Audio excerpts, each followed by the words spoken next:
Now, Matthis, this isn't an easy thing to do. I mean, to be an active duty serviceman, service person, to come out against your government in time of war. I mean, there must be some repercussions that you and the other veterans have felt.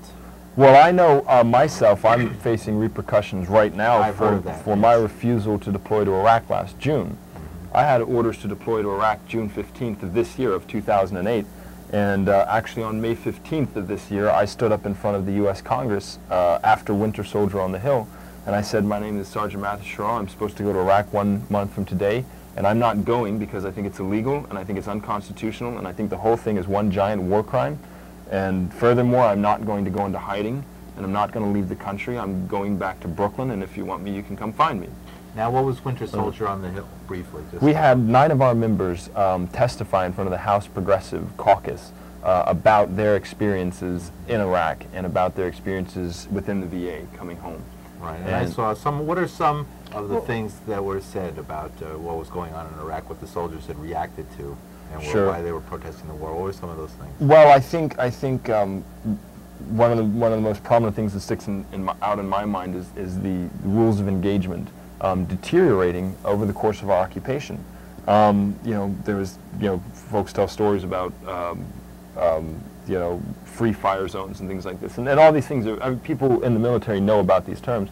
Fortunately, I was never in a situation where I was in combat and I had to put around downrange at anybody, and fortunately I had the good sense to, and the constitutional awareness to understand that when I was ordered to go to Iraq, it was my responsibility as a service member to stand by the U.S. Constitution. I actually carry it around with me everywhere I go. I have it right here. Let me ask you something else. Where does the term Winter Soldier come from?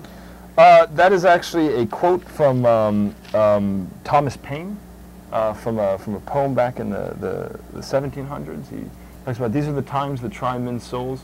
It is the sunshine patriot and summer soldier will flee from the service to his nation in times of crisis or peril. I don't remember the specific wording, but basically the idea of Winter Soldier is based on the idea of all those soldiers who were in Valley Forge for that very cold winter back during the Revolutionary War. The idea of the Winter Soldiers, the ones who stood by their country when they needed it most, and which is what we do right now. My activism, our activism, is a continuation of our service, and our dedication to the Constitution is inherent in everything we do. Now tell us, there's 2 different directions on it, and we don't have a lot of time. The first one is, when the 15 who were arrested were in jail, you said that they met up with a tremendous amount of verbal and physical attacks within the jail in Nassau County. What kind of attacks, what kind of things were said to folks who were, by the way, in full military uniform? Right. They were veterans, they were in their medals, they were wearing their uniforms, their hats, the whole deal. And these are folks, many of them have fought and already in Iraq and were back and telling stories about what they saw there. What was the reaction in the jail? Was there respect towards these folks for being veterans? Absolutely not. I was shocked and awed and entirely appalled by the behavior of the police officers this evening.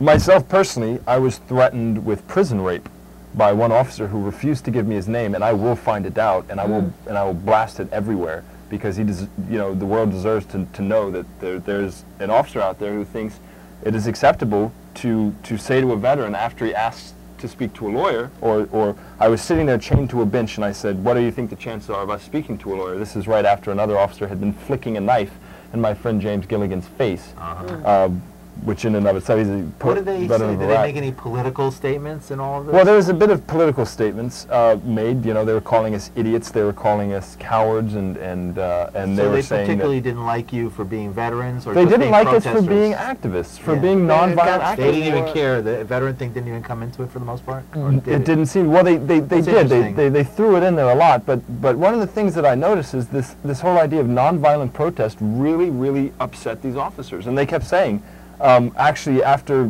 Nick Morgan was refused medical treatment, and we ended up stirring him enough to ask to go to the hospital, they put him on the bus, they took him to the hospital, they gave him Motrin after diagnosing him with a broken face. Literally, Motrin is all they gave him. And he had a broken, smashed orbit, in which he's had to have major surgery to repair. They brought him back to the jail. They chained him there to a bench for 5 hours with no further medical attention. While he was chained there, they repeatedly kept telling us, you know, your friend's face is broken because of nonviolent protest. This nonviolent protest is stupid, it's dangerous, and you guys need to go home and be quiet, as if they'd rather the alternative to nonviolent protest, which I don't understand at all. But their alternative was shut up.